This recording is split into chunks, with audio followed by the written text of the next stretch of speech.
전체 타이틀은 계속해서 말씀드립니다만 나는 죽고 예수로 사는 사람이고요. 오늘 이제 사단은 3과의 그 제목은 이미 죽은 자로 여기라 라는 그 주제로 이야기들을 함께 나누어 보려고 합니다. 로마서 6장 11절 말씀이에요. 이와 같이 너희도 자신을 죄에 대하여 죽은 자요 그리스도 예수 안에서 하나님께 대하여는 살아있는 자로 여길지어다. 죄에 대해서는 죽은 사람이고 하나님께 대하여는 살아있는 삶. 이제 그게 지금 현재를 살아가는 우리의 그 그리스도인들의 삶의 모습이라고 그렇게 이야기할 수 있을 것 같아요. 계속해서 여러분 죽는다는 것, 그러니까 내 자아를 내려놓고 죽는다는 것에 대해서 우리들이 이제 오늘 이제 3주째 말씀을 함께 나누고 있습니다. 나는 죽고 예수로 사는 사람.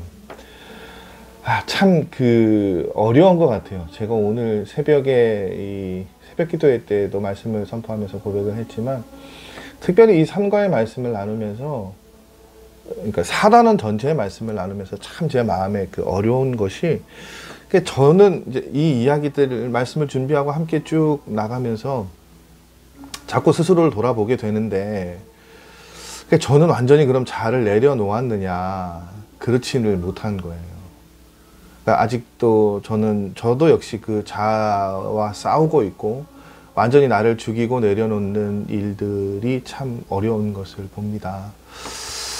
이제 그런 어려움들이 있는데 이제 하나님의 말씀은 계속 그런 도전을 주세요. 그래서 여러분 정말로 그런데 이제 말씀을 계속 이렇게 성경 공부를 준비하면서 이제 깨닫게 되고 또 동경하게 되고 바라보게 되는 것은 뭔가 하면 정말로 그럴 수 있다면 참 행복하겠다. 그런 생각이 드는 거예요.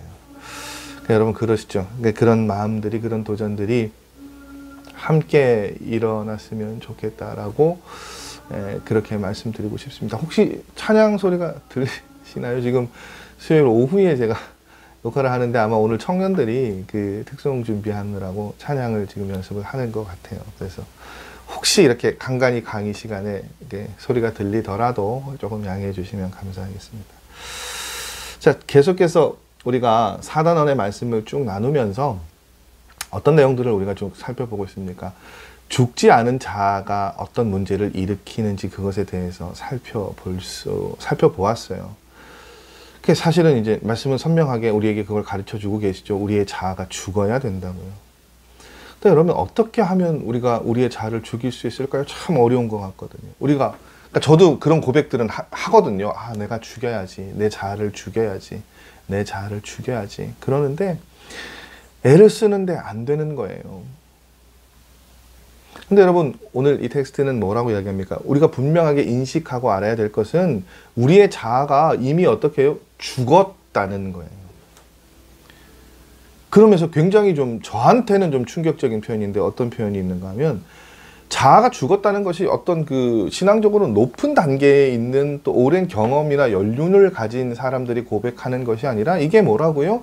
이제 막 신앙생활을 시작하는 초신자 수준의 사람들에게서 고백되어져야 하는, 선포되어져야 하는 이야기라고 이야기합니다. 그러면서 이제 로마서 6장 3절의 말씀을 인용을 하는데 뭔가 하면 무릇 그리스도 예수와 합하여 세례를 받은 우리는 그의 죽으심과 합하여 세례를 받은 줄을 알지 못하느냐. 그게 무슨 이야기입니까, 여러분? 우리가 예수님을 구주로 영접할 그때 이미 우리의 자아는 어떻게 해요? 죽었다는 거예요. 그러니까 세례가 그렇잖아요. 그러니까 저는 저희 아이들이나 어른, 이제 초신자들도 세례를 받으실 때 꼭 가족들에게 광고를 하잖아요. 저녁에 세례 받으신 날 케이크를 하나 꼭 사서 이렇게 축하해 주십시오. 근데 그게 뭐냐면 다시 태어났다는 리버스 했다는 그것을 축하하는 의미인데 거기에 지금 이제 뭐가 우리가 간과되어져 있냐면 예수님과 함께 다시 태어난 것을 축하하는 의미에서 우리가 축하하고 케이크 불고 새로운 존재의 새로운 사람이 되었습니다. 축하하는데 그게 예수님과 다시 새로운 존재가 되었다면 이게 뭐가 전제되는 겁니까? 이미 내 자아는 뭐라고요? 죽었다는 거예요. 그러니까 내 자아는 이미 죽고 나는 예수님으로 다시 태어난 사람들. 그래서 이제 텍스트에는 뭐라고 얘기하냐면 그리스도인들은 이미 장례식을 치르고 사는 사람들이라고요. 더 나아가서 그것이 뭐라고요, 여러분? 진리이고 복음이라고요. 근데 이제 중요한 것은 뭐냐? 이 진리를 결론으로 삼고 우리가 믿음으로 고백해야 되는 겁니다. 그 고백이 어떤 고백이냐? 갈라디아서 잘 알고 계시는 2장 20절 말씀. 이 찬송가도 나중에 이제 찬송도 나오지만 내가 그리스도와 함께 십자가에 못 박혔나니 그런즉 이제는 내가 사는 것이 아니요 오직 내 안에 그리스도께서 사시는 것이라. 이제 내가 육체 가운데 사는 것은 나를 사랑하사 나를 위하여 자기 자신을 버리신 하나님의 아들을 믿는 믿음 안에서 사는 것이라. 아멘. 이 고백을요, 로마서 6장의 말씀과 이렇게 비교를 해보면 로마서 6장에 아까 읽어드렸던 그 3절의 말씀에 뭐 세례에 관한 말씀도 보면 거기는 주어가 뭡니까? 우리잖아요. 근데 갈라디아서의 말씀의 주어는 우리에서 뭘로 변합니까? 내가로 변하는 거예요. 이게 어떤 차이가 있는가 하면 로마서에 우리가 그리스도와 예수와 합하여 세례를 받은 우리가 그의 죽으심과 합하여 세례를 받은 줄을 알지 못했느냐, 이 말씀, 이 이야기들은 절대적인 진리란 말이죠. 그러니까 변하지 않는 절대적인 진리예요. 그러면 그것에 반해서 갈라디아서의 말씀은 뭐냐? 이건 이제 그것이 내 고백이 되는 거예요. 그럼 우리가 진리라는 것은 저 멀리에 놓고 볼 수도 있는 거잖아요. 그렇죠. 절대적인 명제는 그냥 존재하는 거예요. 근데 그것이 내 것이 되는 건 좀 다르죠. 그래서 저기 멀리 있는 명제가 갈라디아서의 고백은 이제 내 고백이 되는 것이다. 그렇게 이야기를 하는 거예요. 여러분, 분명한 것은 하나님의 말씀이 우리에게 무엇을 이야기합니까? 예수님께서 십자가에 돌아가셨을 때 우리의 자아도요, 옛 사람도 예수님과 함께 어떻게 해요? 십자가에 못 박혔다고요. 그래서 여러분, 이 십자가는 그냥 예수님이 달려 돌아가신 십자가 그것으로 그치는 것이 아니에요. 이 십자가는 예수님께서 달려 돌아가신 십자가인 동시에 내가 죽은 십자가라는 거예요. 하나님께서 그렇게 정하셨다고 말씀하고 있어요. 이 하나님께서 하신 일들에 대해서 우리가 할 수 있는 일은 무엇뿐이라고요, 여러분? 아멘으로 받아들이는 것이요. 그래서 그걸 이렇게 정의합니다. 우리가 죽으려고 노력하는 것. 그러니까 제가 앞서 서두에 말씀드렸던 것처럼 죽어야 되는데 왜 나는 내려놓지 못하나 막 고민하고 있잖아요. 그런데 우리가 해야 될 일이 그게 아니라 뭐라고요? 이미 죽었다라고, 나는 죽었다라고 어떻게 해요? 선포하고 선언할 수 있어야 된다고요. 근데 그걸 어떻게 하면 선포하고 선언할 수 있습니까? 믿으면요. 믿음으로 죽음을 고백하는 겁니다. 여러분, 우리도 사도 바울처럼 십자가의 복음이 우리에게 그대로 임하였다고 고백할 수 있어야 돼요. 우리는 우리에 대해서 어떻게 해요? 사망 선고를 해야 됩니다. 무엇에 대한 사망 선고입니까? 죄의 종로를 타던 자, 그건 이미 어떻게 해요? 죽었다라고 이야기할 수 있어야 되는 거예요. 어떻게 고백합니까? 책에 있는 내용을 그대로 읽어드리면, 나는 예수님과 함께 십자가에서 죽었습니다. 같이 따라해 보세요. 나는 예수님과 함께 십자가에서 죽었습니다. 이제 나는 예수님으로 사는 사람입니다. 예수님께서 나의 생명이시고 나의 전부이십니다. 여러분, 이 고백이 우리 안에 일어나기를 원합니다. 우리가 이렇게 고백하며 나아가면 그리스도 안에서 이루어진 그 십자가의 그 죽음이 실제가 되는 거예요. 근데 여러분, 그 죽음이 왜 의미가 있습니까? 죽음이 끝이 아니라 죽음 이후에 우리가 어떻게 해요? 새롭게 되어지는, 예수 그리스도가 주인이 되어주시고 예수님의 말씀을 따라 쫓아가는 삶을 우리가 살아갈 수 있게 되는 거예요. 여러분, 그냥 이 십자가는 그냥 보여지는 예수님이 우리를 구원하시기 위한 그 구원의 통로, 그것에 그치는 것이 아니죠. 여러분, 우리도 어떻게 해요? 이 십자가 앞에 우리 자신을, 우리의 자아를 내려놓고 죽일 수 있어야 됩니다. 죽었다라고 고백할 수 있어야 돼요. 그래서 여러분, 사단은 전체가 계속 나의 죽음에 대해서, 나는 죽고 그리스도로 사는 사람, 예수로 사는 사람이라고 이야기하는데, 여러분, 이 죽었다라는 표현이 결국 무엇에 대한 죽음의 선포입니까? 옛 사람이요. 죄로부터 죄의 종로로 타던 옛 사람은 이미 내 안에서 어떻게 해요? 사라졌다고요. 근데 여러분, 중요한 것은요, 그렇게 고백하고 선언하는 것이 우리가 가지고 있는 혈기가 사라진 것을 의미합니까? 여러분, 지금도 우리가 하나님의 자녀이고 옛 사람 자아를 죽여놓은 상태인데도 우리 안에 무엇은 존재합니까? 욕심은 존재해요. 정욕은 존재합니다. 여러분, 우리의 자아가 죽었다고 해서 우리를 둘러싸고 있는 나를 규정하고 있는 그 악한 것들이 다 사라지는 것입니까? 아니에요. 사라지는 것 아닙니다. 그러면 자아가 죽었다는 말은 뭡니까? 내가 더 이상 혈기가 없어진 게 아니라 혈기의 종로를 타는 사람이 아니라는 거예요. 예전에 내가 정욕의 노예로 정욕에 이끌리는 대로 살았다면 이제 내가 그 정욕에 이끌리는 삶을 살지 않겠다라는 그 선언과 그 고백을 어떻게 표현하는 겁니까? 나는 죽었습니다 라고 표현할 수 있는 거예요.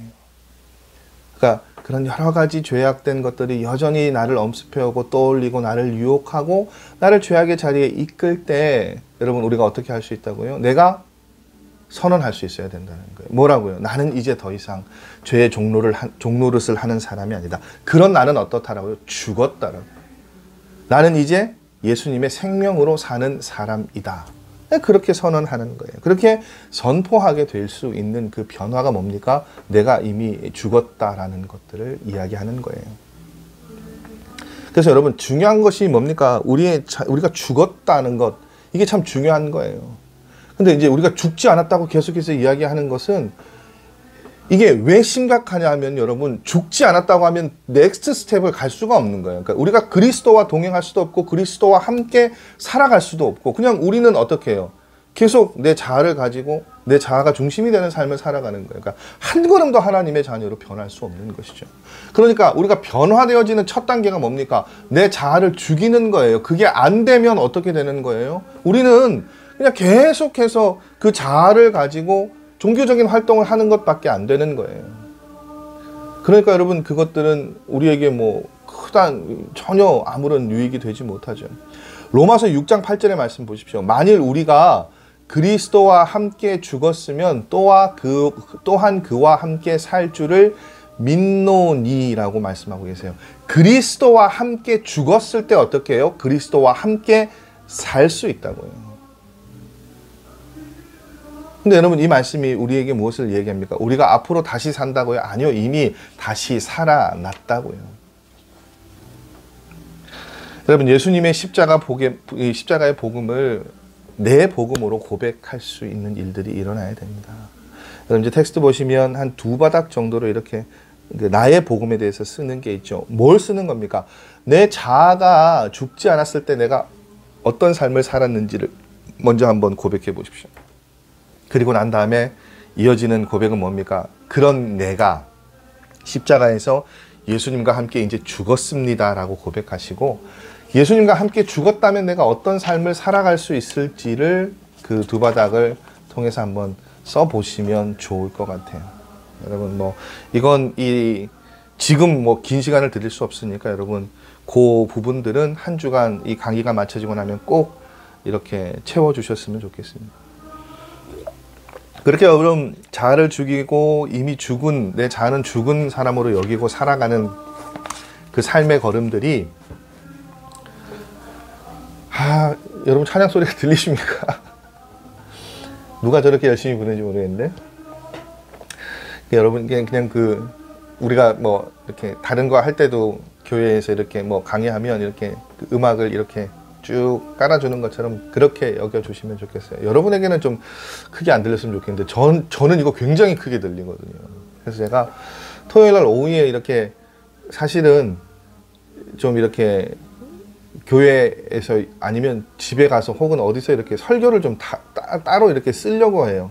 그러니까 조금 시끄러운 시간들이 좀 분주한 시간들이 있거든요. 그러면 여기서 뭘 할 수가 없어가지고 오늘 이제 최악이네요. 보니까 자, 그 나의 복음에 대한 것들을 작성하고 난 다음에 이제 그 텍스트에 보면 유기성 목사님이 겪으셨던 그 일에 관한 이야기죠. 그러니까 목회를 하다 보면 목사님 같은 일들은 누구나 다 경험하는 것 같아요. 유기성 목사님 같은 분도 그런 경험을 하셨다잖아요. 뭐냐면 루머가 만들어지는 거죠, 교회 안에. 그래서 이게 근거 없는 이야기거든요. 근데 참 그 가슴이 아픈 건 뭐냐면 그런 상황이에요. 그 근거 없는 이야기를 만들어내는 사람이 있고 그걸 교회 공동체는 또 특별히 옮겨내면서 막 말을 지어내는 분들이 계신 거예요. 와, 여러분 그거 여러분들도 뭐 그런 경험들 해보셨겠죠? 정말 힘들어요. 정말 힘들어요. 제가 예전에도 한번 그 말씀을 소개를 해드렸을 텐데, 저 예전에 섬기던 교회에 담임 목사님 너무너무 인격적으로 훌륭하신 분인데, 그럴 이유가 없는데 어떤 그 세가족으로 오신 분이 한참 있다가 이 목사님이 뭐 조폭 출신이라는 둥, 뭐 자기한테 뭐 전화를 해가지고 뭐 무슨 뭘 했다는 둥, 정말 말도 안 되는 얘기를 하시는 거예요. 근데 이게 참 교회 공동체가 무서웠던 것이요. 그 이야기를 끊임없이 재생산하고 확대를 시키니까 마지막에 어떻게 됐냐면요.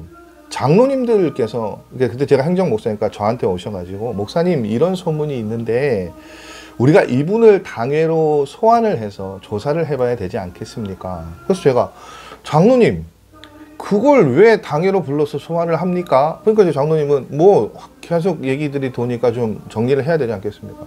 장로님 그 말씀을 믿으세요? 제가 여쭤봤더니, 뭐 그건 아니지만 그래도 확실히 해둘 필요가, 그걸 당회로 불러서 공식화 하시는 것 자체가, 장로님 그건 저는 아니라고 생각합니다. 그건 무시하셔야죠. 오히려 그런 분을 정죄시키셔야죠. 제가 그렇게 말씀을 드렸거든요.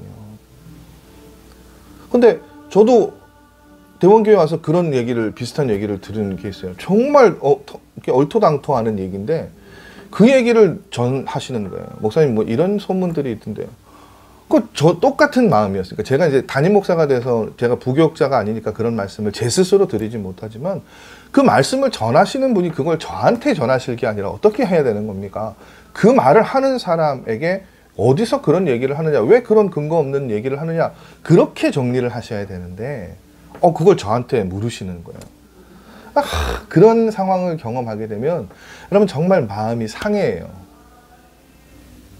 그래서 이건 뭐 얘기가 좀 옆으로 샜습니다만, 여러분 그 교회의 목회자를 여러분이 잘 사랑해 주시고 섬겨 주셔야 되는 이유가, 저는 다른 게 아니라 거기 있다고 봐요. 왜냐하면 그런 일들을 겪고 목회자가 마음이 상하면요, 뭐에 영향을 끼칩니까?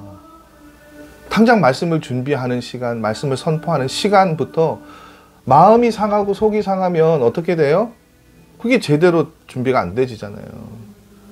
뭐 개인적으로 뭘 잘 해달라 이거 아니에요. 그거 바라는 거 아닙니다. 그런데 여러분에게 돌아가는 것들이, 그러니까 그걸 제가 잘 감당하고 잘 추스리고 그런 이야기들, 그런 일들을, 서운한 것들을 경험해도 잘 삼키고 나아가면 좋은데, 사실은 여러분 목회자도 사람이거든요. 그러니까 할 수만 있다면 사실은 여러분은 다른 이유 때문이 아니라 그런 것 때문에 목회자를 이렇게 좀 위로해 주시고 격려해 주셔야 돼요. 제자반 정도 되시는 분들이니까 제가 여담으로 그런 말씀을 드려요. 이제 유기성 목사님이 그런 일들을 경험하셨어요. 그러니까 너무 속상하시니까 목사님이 뭐라고 이야기합니까? 이게 내가 죽어야 되는 때이구나 라는 생각이 떠오르셨대요. 그래서 계속 기도하신 거예요. 하나님, 저 죽었습니다. 하나님, 저는 죽었습니다. 저는 이미 죽었습니다. 계속 고백을 하셨대요. 한 번, 두 번, 세 번, 네 번 계속. 근데 10번째 그렇게 반복해서 기도하시는데, 목사님이 어떤 것들을 경험하셨냐면 마음이 가라앉으셨대요. 그리고 이제 그 소문을 퍼뜨린 사람도, 또 주변에 그 말들을 옮기는 사람도 더 이상 어떻게 해요? 미워 보이지 않았대요. 이게 이제 마음이 평안해졌죠. 그러니까 여러분, 그게 사람으로는 해결되어지는 건 분명히 아니에요. 그렇죠, 여러분? 뭐 그게 사람이 와서 사과를 한다고 그게 달라질까? 저는 그거 별로 아무런 그 도움이나 효과가 없다고 생각합니다. 결국 이제 하나님께서 해결해 주셔야 되는 문제거든요. 자, 그리고 이제 사실은 이 이야기의 본질은 이 다음부터죠. 그리고 나서 이제 유 목사님이 하나님께 뭐라고 기도하셨냐면, 기도하는 가운데 평안을 주셨으니까 그 평안한 다음에 하나님이 이제 하나님의 마음을 저한테 주십시오. 그리고 이제 하나님의 말씀을 기다리고 있는데 갑자기 막 이게 통곡이 터져 나오는 거예요. 그러면서 이제 막 그 말할 수 없는 아픔이 밀려오고 계속 울면서 기도하시다가 탈진 상태에 이르렀어요. 근데 이제 그 상태가 되면서 그 상태가 되니까 목사님이 이제 문득 든 의문이 뭔가 하면 내가 왜 이렇게 지금 울고 있지? 그렇잖아요. 앞선 그 계속되어진 기도를 통해서 고통스러운 것들은 하나님께서 치유해 주셨단 말이에요. 회복시켜 주셨어요. 그리고 하나님의 마음을 구했는데 걷잡을 수 없는 울음이 나왔단 말이죠. 그렇게 왜 내가 이렇게 울고 있지라는 생각이 들었을 때 하나님께서 어떤 말씀을 주셨는가 하면 네가 나한테 기도했잖아. 내 마음을 달라고 기도했잖아. 그러면서 이제 목사님의 그 인사이트가 저는 굉장히 좀 그 도전적이었던 게 그거잖아요. 그 모든 일들을 바라보시면서 하나님께서 느끼셨던 마음은 분노나 바로잡음이나 잘잘못을 따지는 거나 진실을 밝히는 것이 아니라 뭐였다고요, 여러분? 슬픔이었다고요. 그게 하나님의 마음이셨던 거예요. 교회 공동체가 서로 세워가고 서로를 아끼고 사랑해야 되는데 헐뜯고 상처를 주는 것도 하나님께서는 하나님께서 보시면 너무 슬픈 일인 거예요. 근거 없는 헛소문을 만들어서 그것들을 퍼뜨리는 그 집사도 하나님께서 바라보시면 안타까우시니까 통곡하시는 거예요. 또 그 집사를 바라보면서 그 말들을 막 퍼뜨리는 사람들을 바라보면서 자기 자신의 분노를 주체하지 못하는 목사를 보면서 또 하나님은 어떻게 해요? 슬퍼하시는 거예요. 통곡하시는 거예요.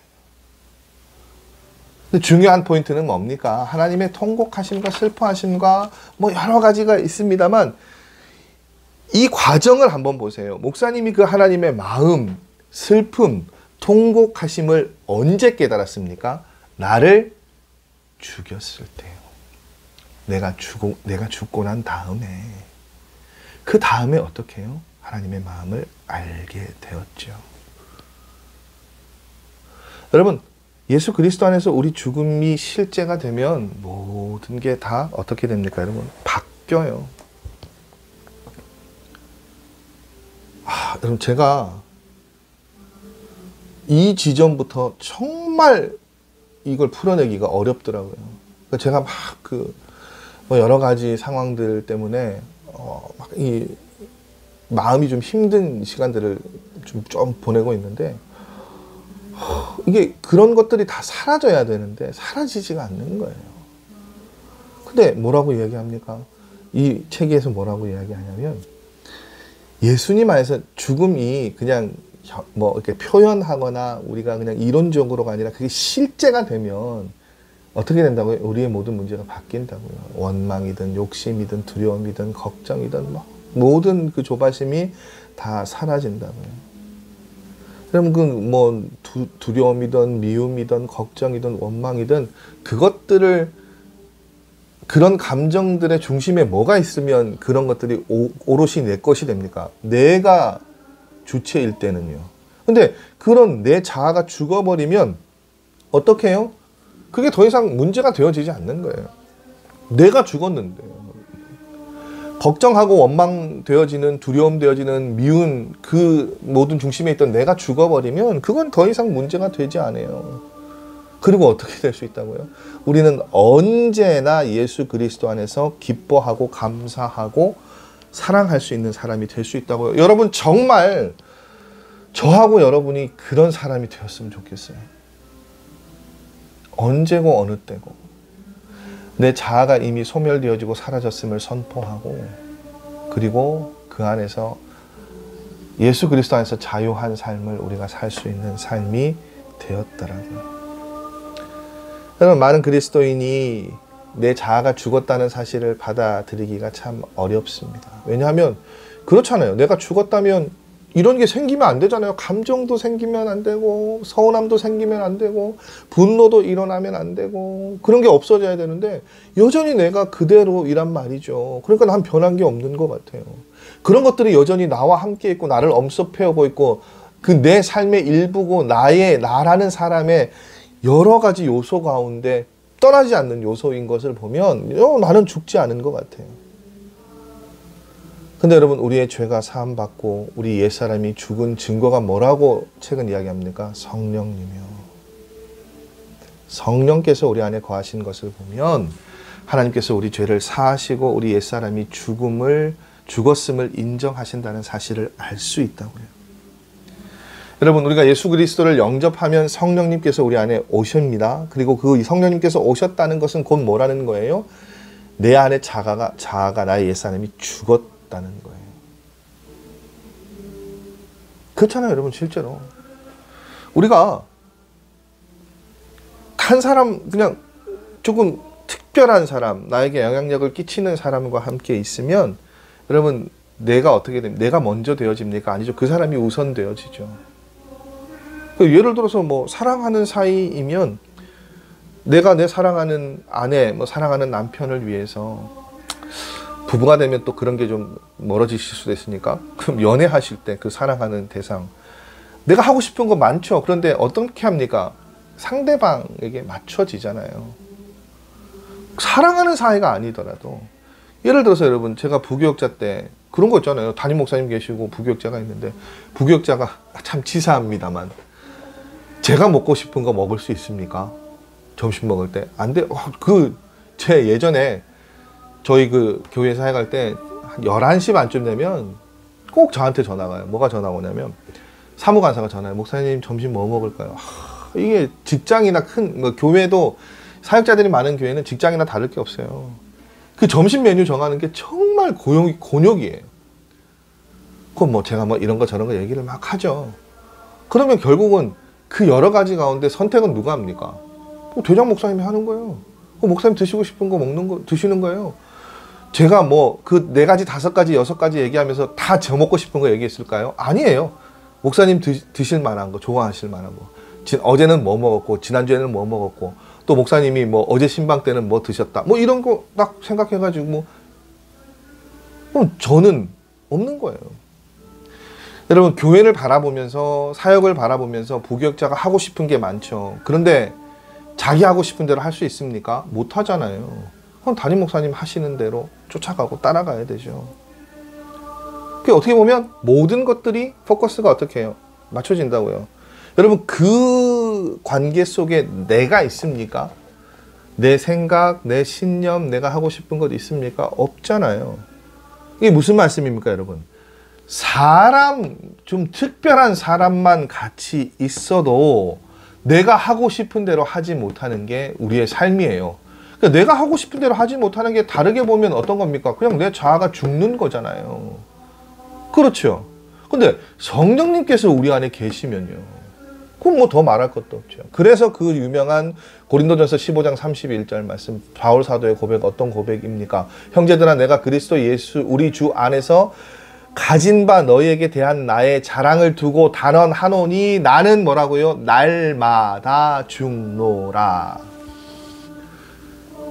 여러분, 이 나는 날마다 죽는다는 고백이 왜 중요한가 하면, 이 고백 안에는 뭐가 들어있는 겁니까? 여전히 내 안에 뭐가 있다는 거예요? 욕심이 살아있다는 거예요. 육신의 욕구가 살아있다는 거예요. 그게 사라지고, 그게 없어지고, 한 번만에 없어지고 소멸되어지는 게 아니란 말이죠. 근데 그런 생각들, 그런 욕구가 일어날 때마다 바울은 뭘 확인합니까? 나는 이미 죽은 사람이라는 거예요. 나는 이미 죽은 사람이라는 거예요. 지금 죽는 게 아니라 나는 이미 죽은 사람이라고요.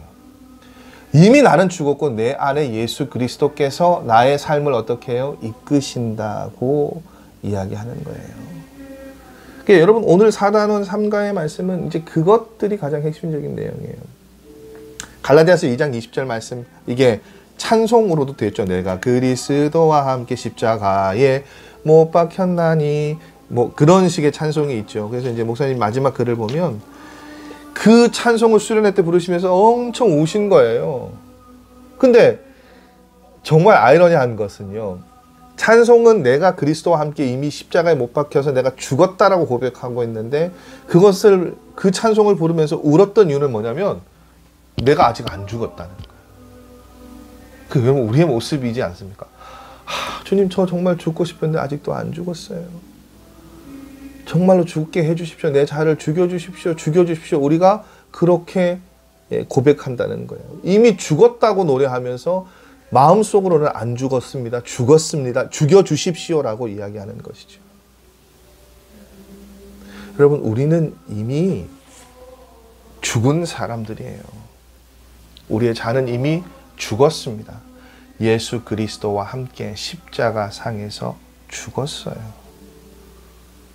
그래서 여러분, 그 마지막 표현을 그 텍스트에 보면 이렇게 표현하고 있죠. 자아는요, 주님이 죽여주시는 것이 아니라 내가 선고하는 거예요. 그러니까 자신이 자아를, 그런 표현 있잖아요. 죽음으로 처리하는 것이라고요.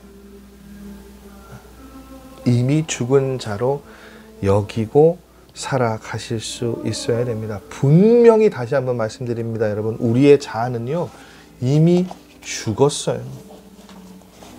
그래서 아까 그 표현 가운데 그런 표현 있잖아요. 그리스도인들은 이미 뭐라고요, 여러분?